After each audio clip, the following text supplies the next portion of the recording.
प्यारे दोस्तों, क्या आप जानते हैं जब करबला के मैदान में इमाम हुसैन अलैहिस्सलाम को शहीद कर दिया गया तो एक ऐसा शेर आया जिसकी दहाड़ सुनकर यजीदी फौज कांप उठी। क्या आपने कभी सोचा वो शेर इतना ताकतवर क्यों था? क्यों उसने इमाम हुसैन अलैहिस्सलाम की लाश के पास किसी को भी आने नहीं दिया? अगर मौला हुसैन चाहते तो क्या वो शेर यजीदी फौज को चीर कर रख देता? लेकिन आखिर मौला हुसैन ने उस शेर को हमला करने का हुक्म क्यों नहीं दिया? यह शेर इतना वफादार कैसे बन गया? दोस्तों, आज आप जानेंगे उस शेर अब्बू अल हारिस का वो वाकया जो करबला में इमाम हुसैन की लाश का पहरा देता रहा और जिसकी वफा ने रहती दुनिया को हैरान कर दिया। इसीलिए इस वीडियो को आखिर तक जरूर देखिए, क्योंकि इसमें छुपा है वफा, मोहब्बत और कुर्बानी का वो सबक जो दिल को हिलाकर रख देता है। आज की इस वीडियो में आप जानेंगे कि वो वफादार शेर अब्बू अल हारिस कौन था, कहां से आया, कैसे वो मौला हुसैन अलैहिस्सलाम के कदमों में पला बढ़ा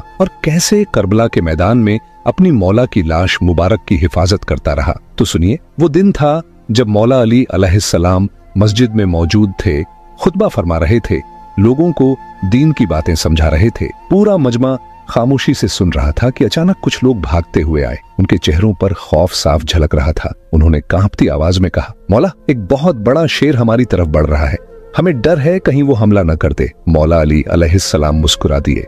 उनकी नजर में इत्मीनान था। फरमाया, बैठ जाओ, वो शेर किसी को कुछ नहीं कहेगा। लोग अभी बैठे ही थे कि देखते ही देखते एक बड़ा सा शेर सीधा मौला अली के पास आया। उसने किसी पर हमला नहीं किया, न दहाड़ा, बस सीधा चलकर मौला के कदमों में सर रख दिया जैसे सलामी पेश कर रहा हो। सब हैरान थे, मगर असल हैरत तब हुई जब उस शेर के पीछे से एक नन्हा सा शेर का बच्चा भी धीरे धीरे चलता हुआ सामने आया। असल में वो शेर नहीं बल्कि शेरनी थी। वो इंसानी जुबान में अर्ज करने लगी, मौला, मैं इसकी माँ हूँ, इसके बाप को शिकारी मार चुके हैं। मैं नहीं चाहती मेरा बच्चा जंगल में यतीम होकर भटक जाए। मैं चाहती हूँ इसे महफूज हाथों में सौंप दूं, इसे इंसानों से कोई नुकसान न पहुंचे। मैं चाहती हूं कि ये पलकर जवान हो जाए और कभी यतीमी का दर्द महसूस न करे। मौला अली अलैहिस्सलाम ने बहुत नरमी से उसे देखा और बड़े प्यार से कहा, फिक्र मत कर, तू मुतमिन होकर चली जा। ये बच्चा अब अली की अमान में है, इसे यतीमी का गम नहीं होगा।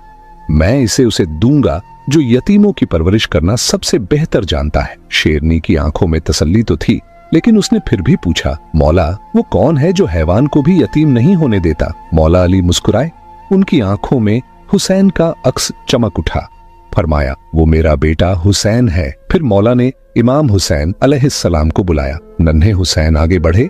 उनके चेहरे पर मासूमियत और आंखों में एक अजीब सी शफकत थी। उन्होंने उस छोटे से शेर के बच्चे को अपनी गोद में उठाया, उसके सर पर हाथ फेरा और नर्म लहजे में कहा, आज से तेरा नाम अब्बू अल हारिस है। तू अब मेरा दोस्त है, मेरा साथी है और मेरे साथ ही रहेगा। बस फिर क्या था, उस दिन से अब्बू अल हारिस सिर्फ एक जानवर नहीं रहा, वो मौला हुसैन अलैहिस्सलाम का दोस्त, साथी और वफादार मुहाफिज बन गया। जहां हुसैन जाते अब्बू अल हारिस उनके साथ होता, चाहे दिन हो या रात, आराम हो या सफर। वक्त गुजरता गया, अब्बू अल हारिस जवान और ताकतवर होता चला गया। उसकी दहाड़ से लोग दूर से ही पहचान जाते कि ये वही शेर है जो मौला हुसैन के साथ है। लेकिन कौन जानता था कि यही शेर एक दिन करबला की तपती रेत पर मौला की लाश मुबारक की हिफाजत करेगा। यही वो अब्बू अल हारिस था जिसने वो वफा दिखाई कि जमाना हैरान रह गया।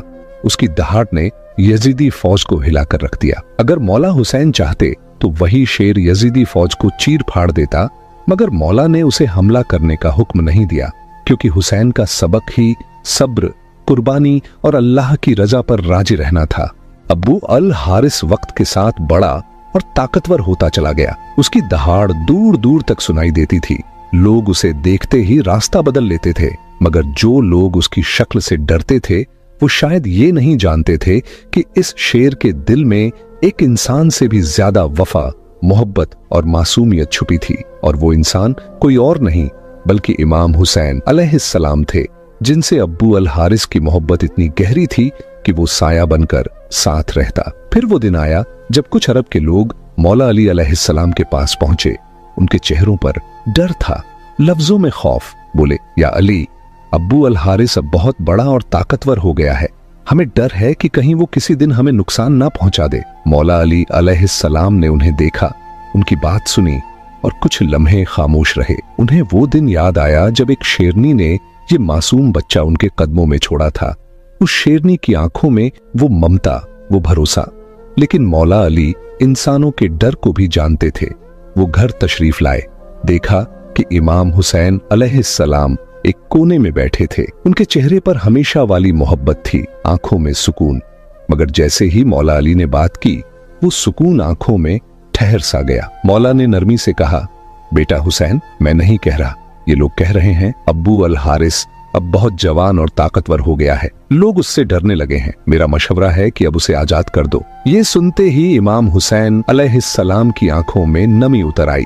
दिल जैसे भीग गया हो, मगर चेहरे पर वही पुराना सुकून था। उन्होंने मौला अली को देखा, हल्की सी मुस्कान दी और नरमी से बोले, जी बाबा जान, जैसा आपका हुक्म, लेकिन बस एक इल्तिजा, आज की रात उसे यहीं रहने दीजिए, कल वो आपको नजर नहीं आएगा। मौला अली अलैहिस्सलाम ने पूछा, बेटा आज की रात में क्या खास है? इमाम हुसैन अलैहिस्सलाम ने दरवाजे के बाहर ढलती शाम की तरफ नजर डाली और बोले, बाबा जान, ये शाम का वक्त है, किसी को घर से निकालने का नहीं। ये वो वक्त है जब किसी को अकेला नहीं छोड़ा जाता। ये कहते हुए उनके गालों पर आंसू ढुलकने लगे। मौला अली ने अपने लाडले को सीने से लगा लिया।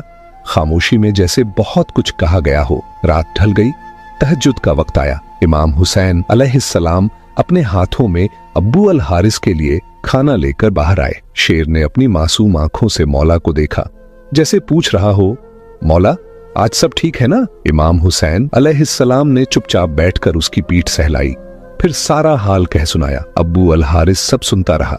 फिर उसने सर झुकाकर कहा, ठीक है मौला, मैं चला जाऊंगा, मगर मेरी एक शर्त है। इमाम हुसैन अलैहिस्सलाम ने नरमी से पूछा, कौन सी शर्त अब्बू अल हारिस? शेर ने आंखों में आंसू भरकर कहा, मौला बस जिंदगी में एक बार फिर आपसे मिलने की इजाजत दे दीजिए। ये सुनकर इमाम हुसैन की आंखें भी भीग गईं। उन्होंने आसमान की तरफ देखा और आहिस्ता से बोले, याद रखना अब्बू अल हारिस, वो दिन होगा 10वां मुहर्रम सन 61 हिजरी, करबला का मैदान। एक टीले के पास तुम्हें आवाज दी जाएगी, बस उस आवाज पर चले आना। अब्बू अल हारिस ने मासूमियत से पूछा, मौला वो आवाज कौन देगा? आप? इमाम हुसैन खामोश हो गए, फिर आंसुओं में भीगा जवाब दिया, नहीं अब्बू अल हारिस। शेर ने कांपती आवाज में फिर पूछा, तो क्या आपके भाई अब्बास बुलाएंगे? इमाम हुसैन की आंखों से अश्क टपक पड़े। बोले, नहीं, मेरी नन्ही बेटी सकीना या हमारी खादिमा बीबी फिजा तुम्हें आवाज देंगी। आज भी कहा जाता है कि करबला के उसी मोहल्ले में वो मकाम मौजूद है जहां बीबी फिजा ने अब्बू अल हारिस को पुकारा था। इमाम हुसैन अलैहिस्सलाम ने आखिरी बार शेर के सर पर हाथ फेरा और कहा, अब तुम मुल्क इराक चले जाओ।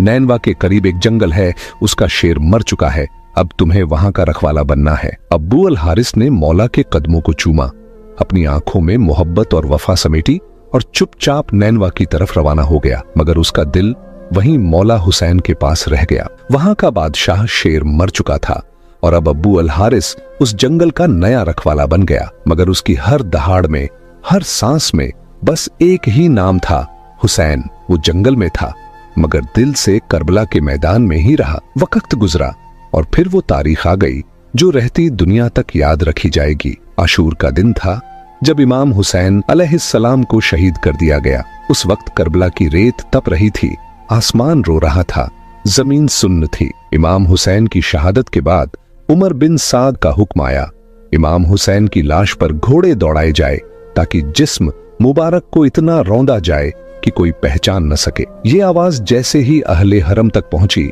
कयामत बर्पा हो गई। खेमों में चीखें गूंज उठी। बीबी ज़ैनब अलैहा सलाम की आंखों में आंसू, दिल में आग। उसी खेमे में जनाबे फिजा भी मौजूद थीं। उन्होंने कांपती आवाज में बीबी ज़ैनब से कहा, ऐ मेरी पाक सैयदा, मुझे एक वाकया याद आता है। रसूल खुदा के एक सहाबी समुंदर में सफर कर रहे थे। कश्ती टूटी, वो तख्त पर बहते बहते एक सुनसान जजीरा पहुंचे। वहां एक शेर सामने आया। उस सहाबी ने कहा, मैं रसूल खुदा का गुलाम हूं। शेर ने सुना तो मारने के बजाय उसे सही रास्ता दिखाया। फिजा ने गहरी सांस ली और कहा, ऐ मेरी सैयदा, इस करबला की जमीन में भी एक शेर है, अब्बू अल हारिस, वही शेर जिसे मौला हुसैन ने अपनी गोद में पाला था, जिसे बचपन में यतीम शेरनी ने लाकर मौला अली के कदमों में छोड़ा था। अगर आप इजाजत दें तो मैं उस शेर को आवाज देकर बुला लाऊं ताकि इन जालिमों के इरादे को नाकाम कर दूं। बीबी ज़ैनब अलैहा सलाम ने खामोशी से सर हिलाया। जनाबे फिजा जंगल की तरफ निकली। दिल में बस एक ही नाम था, अब्बू अल हारिस। वो जंगल की तरफ गईं।